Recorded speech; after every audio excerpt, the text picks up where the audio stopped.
A woman trying to fall asleep. A couple at Lover's Lane. A mother and her daughter traveling through France. What do all three of these scenarios have in common? They're part of our trilogy of terror. Today on Dead Rabbit Radio.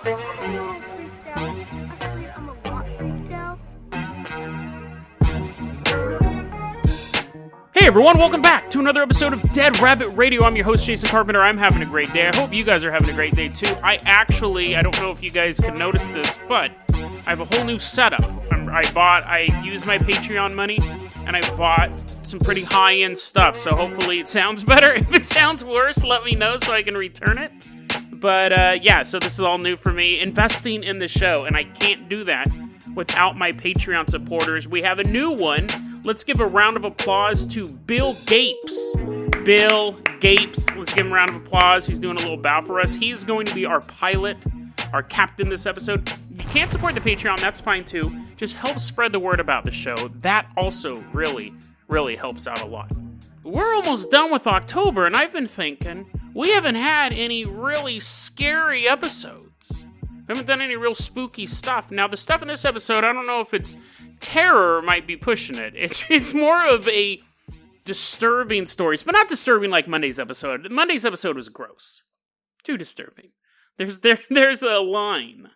But the reason why I wanted to do this episode is I actually had a dream last night. You're like already fast forwarding. Yes, no one wants to hear about dreams, but every so often I'll have very rarely, I guess I should say, I'll have a really unsettling nightmare. I have a really good friend named Jackie. Talked about her several times on the show. I haven't spoken to her in probably about a year now, but, because people have families and stuff like that. But really, really close friend of mine growing up. Last night I dreamt she was a witch. She was up to no good. She was casting spells on people. She was interrupting the daily life of this community I lived in. It was modern times. I didn't live in like 1890s. I wasn't carrying milk to turn into butter. This is modern times. But I found out that she was this witch and she was up to no good. She had all sorts of powers, and I grabbed her by the throat. Don't read too much into this, especially Jackie if you're listening to this podcast. I grabbed Jackie by the throat, and I'm bringing her to the constables. Or the police, because again, it's not old time. There's actually officers of the law. I'm grabbing her by the throat, and I'm carrying her through the center of town to where I know where law enforcement's at. And she's talking trash. She's kind of like goading me on to do whatever, but I have won the day. She has this little smirk on her face, and I have my hand wrapped around her tiny little neck. And when I walk into the police station, my hand is around my own neck. And she's gone. And I'm like, where did she go? And they're like, well, that is Jackie for you. I go, yeah, Jackie does have those powers.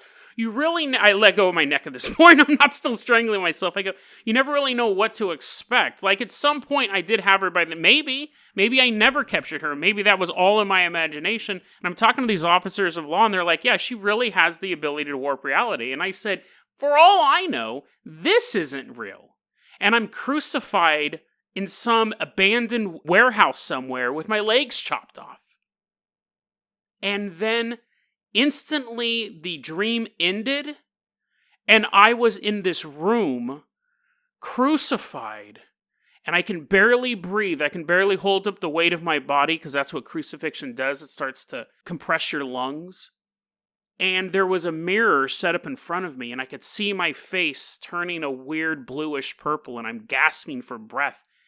And I remember I start looking down to see if I had my legs, but I couldn't take my eyes off of the image of myself in the mirror that had been set up so I could see my own death. And then the dream starts again, and we're like, ha ha ha, laughing with the constables and stuff, because what a wacky idea. Who would think that someone could alter reality that much? And then I woke up, and I'm laying in bed, and I'm like, that was a creepy nightmare. Bill Gates is hiding under the covers. Come on. That's not the creepiest story we're going to talk about, and it was just the dream, or was it? It's really weird to have a dream where you're watching yourself slowly die, but Bill Gates, come on, get out of the bed. He's like, these sheets are so clean. You have to get in the Dead Rabbit rowboat. We are leaving behind America, and we are headed out to California. I thought we were going to another country this first story. We're headed to California, someplace in California. We don't have a specific location. We don't have a name of this person. And I know you guys are thinking, well, is this a dream? Was this made up? Well, we'll get to it whether or not it was a dream in a second, because it does start off in bed. A lot of these stories that start off in bed, I'm already a little suspicious of. So it's February 1997. We're in California, and we're going to meet this woman. We're not going to meet her because she's actually in bed right now. She's like, what? What are all these people showing up? We're like, shh, we're here for a podcast. Don't pay attention to us. Pay attention to the thing that's about to happen, but not all these strangers in your bedroom. We're going to call her Margaret. Margaret is sleeping, so it could be a dream. I always got to say that. Margaret's sleeping, and then all of a sudden, she wakes up, and she hears, Margaret. Margaret. I don't know if the voices are super creepy. Come here, Margaret. I don't know, but she heard her name it could have just been like, Margaret. Hey, you, Margaret. She just heard someone calling her name. They weren't like, a tisket, a tasket. But they may have been. I don't know. It's not enough details with this story, so that's not really creepy. It is. It is to wake up in the middle of the night into an empty room and someone's saying your name. That's super spooky. But that's not the creepy part of the story. She finds herself paralyzed. She can't move. Sleep paralysis, very common. It's a real thing. She's laying there in bed. Now, eventually, she starts struggling more and more. She's able to roll over onto her side. And that's when she sees a human walk into the room. Now, he's pretty short guy. So we'll say 4 feet tall, fairly short man. Almost alien height. So you think it's a gray alien, a hybrid. This dude has a full head of hair and a little beard.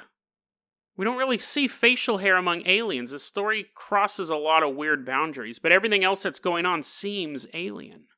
He walks into the room, almost floats into the room. She said the way that he glided, she couldn't see his feet. She's frozen, but now she's sideways in the bed. She'd struggled enough to do that. She could see he kind of floated across the ground. And she's continuing to struggle. She's obviously distressed that this total stranger's in her bedroom. She's frozen. Who was calling her names? There's a whole bunch of questions. And the bearded man just kind of looks at her and says, you should be used to this by now. And then the next thing she knows, it's daylight. I think that story's creepy. Come on, Bill, get out of underneath her covers as well. He's super scared. I think this story is creepy. Yeah, all the elements are pretty routine. Like, I'm not saying they're not creepy just because we hear them all the time, but sleep paralysis, alien abduction, all that stuff is creepy in and of its own. But the fact that that was his exact quote, you should be used to this by now. It's so clinical. The first time you go in for a rectal exam, it's going to be incredibly uncomfortable. Probably it'll do that for the first 10 times. But eventually you'll just be like, well, it's time for my rectal exam. What are you doing that you need so many? Who knows? Maybe you like to ride dirt bikes. Is that a thing? Does that mess up your butthole? I assume it would. You get a bunch of dirt in it. Eventually you're going to get used to it. The fact that this is happening so often that this alien doctor, I can presume, would say, she's still fighting it. You should be used to it by now.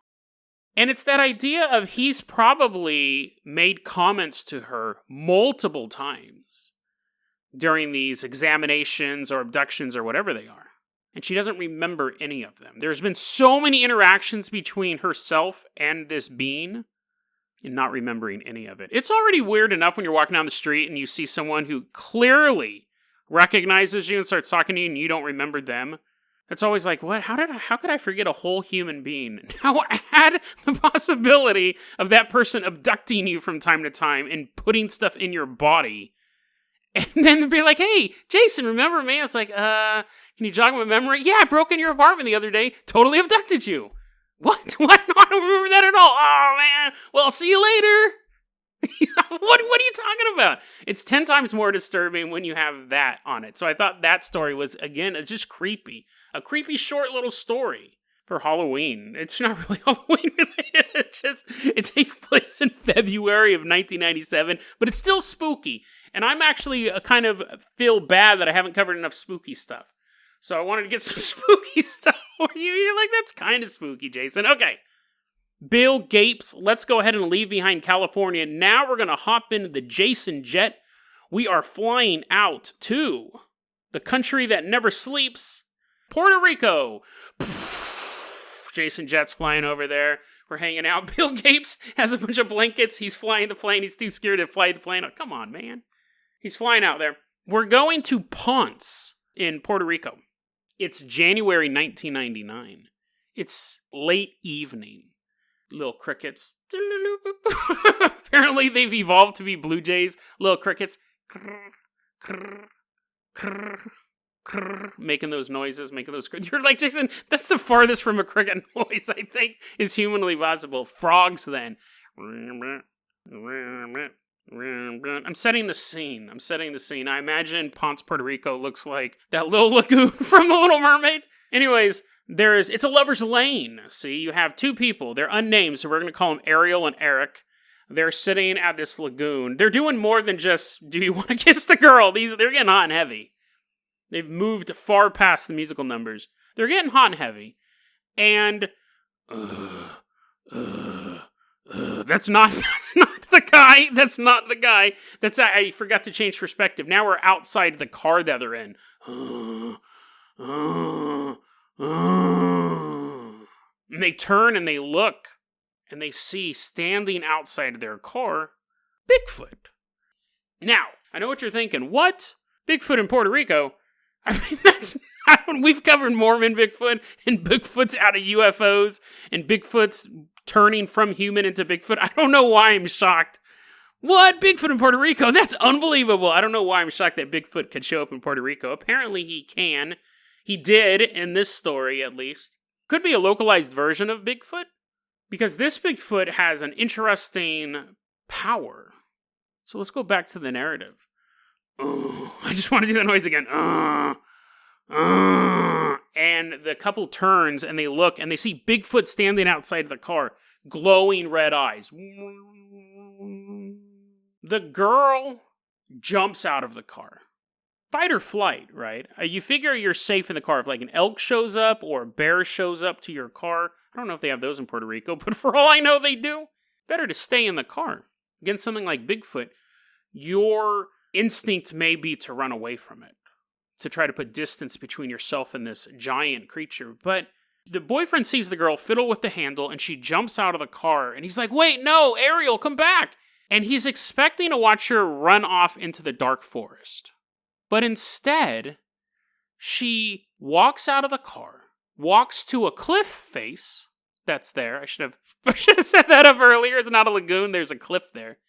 She gets out of the car, doesn't run away. She walks to the edge of the cliff and jumps off. The Bigfoot leaves, and the girl survives. She doesn't die when she jumps off the cliff. But of course, people are thinking, if you're ever attacked by Bigfoot again, if this ever happens again, because it's so common, if you're ever attacked by Bigfoot again, stay in the car. And she goes, I didn't have a choice. And everyone's like, what are you talking about? And she goes, I was in the car with Eric reading Bible verses like we do every night. And then this creature showed up. And the creature told me, no. The creature forced me. It took control of my mind. It walked me to the edge of the cliff and made me jump. I didn't want to get out of the car. The creature made me. That's another interesting slice of lore we can add to the Bigfoot story. Maybe that's something only the Puerto Rican Bigfoot can do. But that is beyond creepy. I think, again, we've talked about this before, like beating up aliens. You can totally beat up a gray alien. I've beaten that message into the ground. But you always have to worry about them using mind control or some sort of space-age weapon. There's not many cryptids that can actually possess a human like that. There have been interesting stories about people getting ready to shoot cryptids, and we've talked about this recently on the show. And their guns, they imagine their guns are going to misfire so they don't pull the trigger and the cryptid gets away. And the implication is that that creature put that image in their head, much like Jackie put the image of me. She didn't really, it was a dream, but the image of me choking her, I was really choking myself. I never had her prisoner in the first place. But that's just illusion. The idea that you could be trying to outrun a Bigfoot or even look for a Bigfoot, or really even not even knowing Bigfoot is in the area. You're out on a nature hike all by yourself, and something is in the bushes, completely unseen, and you start to feel the need to kill yourself. She survived, so she could tell the story about what happened, but there's variations of this. I mean, there's definitely different ways it could have came out. She could have just jumped off the cliff and died. And then the boyfriend would have said, well, yeah, but first off, that would have been a murder case, right? You can't go back to town and be like, hey, what happened to Ariel? And he's like, dude, you won't believe it. Bigfoot showed up and then she jumped off a cliff. They're like, awesome. Can you tell that story again, but with your hands behind your back and your head to the wall? That'd be totally awesome. You're under arrest. It would be really hard to explain that away. But had she died, it would have just been, oh, she was so scared she ran out into the darkness, didn't know there was a cliff there. Or if there was no witness there, that when she jumped off the cliff, there was no one there to help render aid or get her back to the car or something like that. And you gotta wonder, just because we're paranormal people, how many times do you hear about these lone hikers or these mountain climbers or something that fall to their deaths? Tragic accident. It is tragic. But what if there's another paranormal answer behind that? What if they are successfully making that trek up the mountain, but then something in the bushes pushes them closer to the precipice? See, that's a creepy one. I thought that one was really creepy too. Bill Gates, he's already doing it. He's signaling in the Carpenter copter. It's making a landing. You are going to fly us out from Puerto Rico. We are headed out to Paris, France. And while we're headed out to Paris, France, I'm going to turn to you. I'm going to turn the lights down a bit. They're super dim. Bill Gates is like, I can't see where we're going. I just keep flying. Eventually, you'll see an Eiffel Tower and then stop. Land right there. But I turn to you in the dark and I hold a flashlight up under my face and I say, this Halloween, prepare yourself for the terrifying suspense thriller Spell, starring Omari Hardwick from the TV show Power, and Loretta Devine. Marquis, played by Omari Hardwick, awakens from a plane crash, imprisoned by a mysterious woman practicing hoodoo magic. He desperately tries to break free to save his family from the sinister rituals that await. Spell is premiering at home on all digital platforms October 30th. Rated R from Paramount Pictures. I'm looking forward to this. It hasn't come out yet at the time of recording this, but I've watched the trailer a couple times. It looks, like I said before, it looks like a Tales from the Crypt. It looks pretty cool. And then I was showing other people the trailer too, so, because that's what I do. I show people trailers, because no one has time to watch a whole movie with me. So we watch trailers.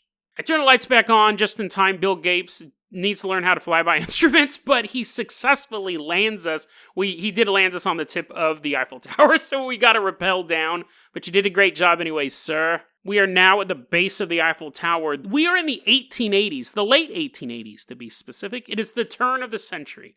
This was before Paris was the city of lights. It used to simply be the city of candles. It was a very, very dangerous place to be. We're walking around in our old-timey clothes. Everything is velvety, and we're not in a chocolate mousse commercial. You know what I mean? Like, imagine a steampunk, but without all the punk. It's just like old-timey ruffles and stuff like that. Jackets. We just have jackets and jeans on, okay? It doesn't matter. We're walking around Paris, France, late 1880s, and we see a young woman running down the street.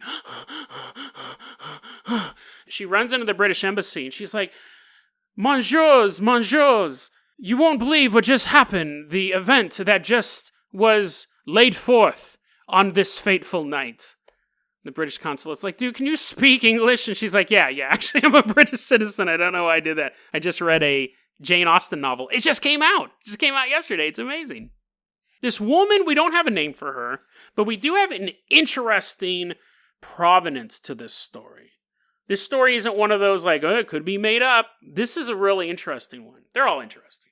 Otherwise, I wouldn't tell them. But we're going to call this woman Bella. Bella and her mother, Susanna, are on a trip around Paris. It's actually the time of the exposition, so the whole city is full of people. Everyone's walking around going, whoa, look at that. Ooh, yeah, that's cool. Look, that's a globe. I've heard so much about these things. And then they just walk home. They've just seen food and stuff from other different countries. I did not research what an exposition was. I mean, I know what it is, just the generic, but I don't know which one they actually went to. But anyways, they just walked around and they're like, whoa! And after a long day of walking around, Bella and Susanna retire to a local hotel. Now, because the exposition's in town, and everyone knows what it is, and everyone's there to see it, all the hotels are booked. So they actually the hotel they got, they couldn't get a double room. They had to get 2 single rooms. Which, yes, is weird. If the hotel is booked, you would assume there'd be no rooms. But, so, I don't know why there's 2 single rooms if it's so busy, but that is the case in this story. The mom chooses room 342. And Bella helps carry in her mother's bags, and they set it down. And Bella describes the room that her mother chose. When they're outside the room, they all look the same. It's a hotel. But when they're inside the room, it's decorated with rose-strewn wallpaper and plum-colored velvet curtains. I knew there was velvet in this story. And the mom goes, "Oh, me, oh my, I have the vapors." And she says, "I need to go to bed." And the daughter's like, "That's weird. First off, I don't know what the vapors are. I'm not from deep south. Secondly, yeah, my mom does tend to fall asleep, like most humans do. But she just seemed to collapse onto the bed. Bella lets her kind of lay there for a bit, but then she tries to wake her mom up. And her mom is ill at this point. She's not in a coma, but she's not doing well. There's a huge difference between the two. There's a huge difference between having a slight fever and being in a deep coma. She was somewhere in between that. So she goes downstairs and she talks to the hotel staff doctor. I guess they used to have these. You'd have a doctor that would just hang out at the hotel all day. He's playing pinball. He's like, "Oh man, I hope someone gets sick. I'm so bored." And that's what happened this night. He's like, "Yes." She goes, I think my mom's sick. Somewhere between a fever and a coma." And the doctor's like, "I've heard that diagnosis many, many times." He goes upstairs and he's diagnosing her. And he goes, "Yeah, she's really bad.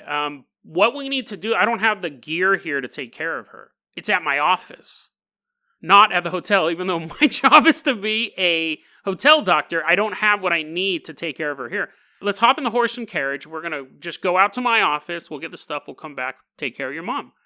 So Bella's like, "Yeah, okay, that totally works." I mean, obviously she's not from Paris. She's from England, but it doesn't take long for her to realize that they seem to be going in circles around town. She's like, yeah, I know I'm a tourist, but you can only see the Eiffel Tower so many times before. Even that's boring. What's going on? The doctor's like, "Oh, no. This is just the way. My house is magical. You have to go around the block 3 times counterclockwise and then 1 time clockwise. It's like playing The Legend of Zelda. There's a pattern to find my house." She said even when and she said he was going really slow in the horse and buggy, like it was a tour ride. And then when they got to the office, he was like, "Where did I put that? What am I looking for again, huh?"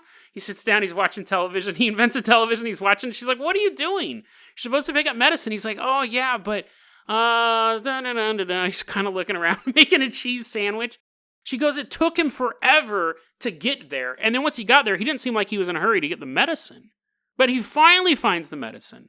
We go back to the hotel." She runs in the hotel and asks the concierge, "How's my mom?" The concierge looks at her and goes, "You came alone, dear. You checked in by yourself." Bella's like, No. I came with my mom, like we checked in." And the concierge goes, "What room was your mother in?" She goes, "Room 342, the one with the roses and the velvet curtains." And concierge goes, "No, there is no," I know I've mispronounced his name. Get worse each time. Pierre, we'll call him. Pierre goes, "Your mother did not check into room 342. Nobody under the name Suzanne checked into room 342. She's like, "I didn't say that name." And he's like, gulp. He goes, "It doesn't matter. There's no one. Your mom is not checked into room 342. You came alone." And she looks at the ledger, and it has a different name under room 342. So she rushes up the stairs, knocking on the door. "Hey, Mom, let me in. I got that medicine. They'll bring you back." Bella's knocking on the door. Dude opens it up. The dude is puzzled as she is. He goes, No. I just checked into this room. There's no one else here." And she, at this point, is losing her mind. And as anyone would, she pleads to be let into the room. She knows that if her mom's not in there, there will be some trace that her mom was in there. So the stranger opens the door and she walks in. The wallpaper is different. The curtains are different. Her mother's luggage that she brought in herself is gone. Her mother was never seen again. Now, this is a fascinating story on 2 levels. One, that story, that narrative. Because you look at the idea of people just vanishing, poof, into thin air, portals, Mandela effect, time slips, alternate reality, all of these things. But then there's even a more fascinating backbone to this story. Obviously, the question we have, like stories like Manitored, or the nanny who disappeared in Spain, are these stories real? There is a Reddit user named acarter8. And they posted on the subreddit Unresolved Mysteries this post. This is what brought this to my attention, so thank you very much, acarter8. It might actually be Aaron Carter, which would be kind of interesting that he's now no longer in a boy band. He's investigating ghosts. He wrote this post called The Vanishing Hotel Room, a True Urban Legend. Laid out the narrative, like I just did, and then takes it another step further. Is this story true? It turns out a lot of people have been asking that question over the years. This story was first published in newspapers back in 1898. So this isn't something that was popping up on the internet and it's been retconned. Back then, you could pick up the newspaper and read this story about the missing woman. This story is actually, some of you guys may have known where this story was going. This story has been turned into television shows, into novels. Alfred Hitchcock did a movie about it called The Lady Vanishes, but it takes place on a train, and it involves spies and a knife-wielding magician, which sounds way cooler than this story, but I read the plot, and it's just kind of lame. There's some, woman walking around in bandages. It's not the Mummy, so not as interesting. And then the knife-wielding magician, I guess, just disappears. He just disappeared from the plot, from the write-up on Wikipedia. But anyways, this story's been told over and over and over again in all sorts of mediums. It definitely captures the imagination. It's been around since 1898. And what acarter8 has done is what other people have done over the past 100 years. In 1929, there was a journalist for The New Yorker named Alexander Woolcott. He wrote a column on it for The New Yorker. And he tracked down the author of the 1898 article. His name was Carl Harriman. It's Bigfoot. It's Bigfoot's cousin, Carl Harriman of the Detroit Free Press. And he asked him, is that story real? Back when I was when I was a journalist, when I was writing, before digital, we were doing print papers and we had to print everything out and put it on a thing and send it to the printing press and all this stuff. You had column lengths that you couldn't mess with. Like if you had a 4-inch gap in your paper, you had to have an article or an ad in there. You just couldn't have a blank spot. Now with online newspapers, it doesn't matter. Everything formats to the page. But what Carl says is, he goes, this is what I remember. There was a column that we had to fill. They had a column that they needed something for. And Carl remembers, I remember we had blank space and I put the story in there. And so Alexander goes, well, yeah, I get that because that's what journalists do, but is the story real or not? And this was Carl's quote. Whether I invented the story or whether someone told it to me as an anecdote and I expanded on it, I cannot for the life of me tell you after all these years. And that was the answer for a long time. People goes, okay, it's whatever it is, it's at least an embellishment. He may have made it completely up, or it could have been a story he just heard and he added stuff to it. But people kept investigating it. It's definitely been something people have been curious about over the years. And it was found that the Free Press, another newspaper, published a version of this story 10 months before Carl Harriman's post in the Detroit Free Press. So even though his story is what made it popular, they were able to actually trace back and find a variation of it on November 14th, 1897. This article was entitled, Dropped Out of Existence, a Strange and True Mystery of the French Capital. This is a really cool and weird addition to this story. So remember the story I just told you. Everything pretty much starts the same, but this article that came out 10 months before it became a viral hit tells a story, but it involves 2 daughters and a mom. They're going there for the expo. The mom gets sick, and the 2 daughters are trying to figure out a way to treat her. And when they come back, the mom is gone. Pretty much the same story. But there's an additional fact in this news article in 1897. Months later, the expo is ended. The daughters are still looking for their mother, though. And a police officer tells them what really happened. This is so cool.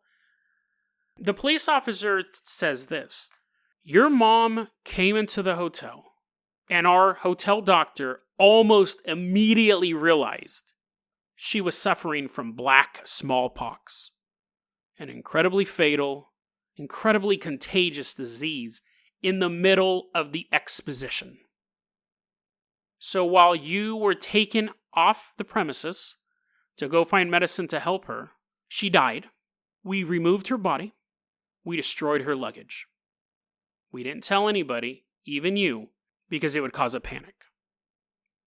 That would even make sense as far as why the wallpaper and the curtains were different when they went back, because they would have been destroyed because they were contaminated. Now, in that article in the Free Press in 1897, it doesn't have the detail of that stuff being destroyed. That may have been something that Carl had added on later. But remember, Carl's story just ends with the mystery.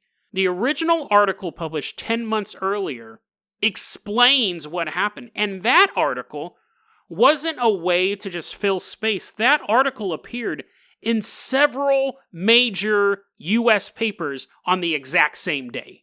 So a wire had come overseas, and major newspapers were publishing it. It wasn't just a little, we need to fill some space. It was an actual news story. I love this story because on the one hand, you have the combination of that mystery. What happened to the mom on that night? It's very compact. When in real life, the chain of events probably took a little bit longer. They probably didn't say, oh, your mom doesn't exist. She never showed up. They probably just go, oh, she got up and left. We don't know what happened to your mom. She must have taken her luggage and left. She disappeared. The hotel wasn't like, they didn't have on little mystical cloaks and they're pretending like some sort of portal opened up. They go, she must have left while you weren't here. I'm so sorry. I mean, stick around in town. You can have the free buffet, but she's gone. She left. Yeah, she did show up. We're not doing all this spooky magic. She simply disappeared. So you have that's creepy in and of itself because you have, again, like the government, you have a private corporation making people disappear. Did she die of natural causes? Did they happen to just speed that death along so they could get this body out of here? Were there other people who went missing from this highly contagious, fatal disease that they didn't have the loved ones in town looking for them? They just went to the expo, and then when they never went back home, people go, oh, maybe they decided to stay in France. Their corpse is being taken out of a hotel and buried in a pit. It just has all these different combinations of creepy. The possible mystery of the Mandela effect, alternate universe portal stuff, and then you have real life tragedy and people making decisions that affect other people without their knowledge. So that, my ghoulish friends, my fiendish friends would have worked better, is our trilogy of terror. Are you chilled to the bone? That's actually a symptom of black smallpox, by the way. You might need to go to your doctor. These stories are not terrifying in the sense of creatures busting down your door to eat your guts, or the serial killer chasing you with a blade to eat your guts. It's a cannibal serial killer. They're terrifying in separate ways because they remove power from us. There's nothing more powerless than being frozen in your bed, from being mind-controlled, or from being manipulated by people who you trusted would take care of you. Not having the ability to fight back, being powerless, is actually the scariest thing of all. And it happens all the time, every day, to all of us. We're in a constant state of mental fear because we live in a world that we are powerless in. It eats at us every single day. You think we'd be used to it by now, but it's still the scariest thing out there. DeadRabbitRadio@gmail.com is going to be our email address. You can also hit us up at Facebook.com/DeadRabbitRadio. Twitter is @DeadRabbitRadio. Dead Rabbit Radio is the daily paranormal conspiracy and true crime podcast. You don't have to listen to it every day, but I'm glad you listened to it today. Have a great one, guys.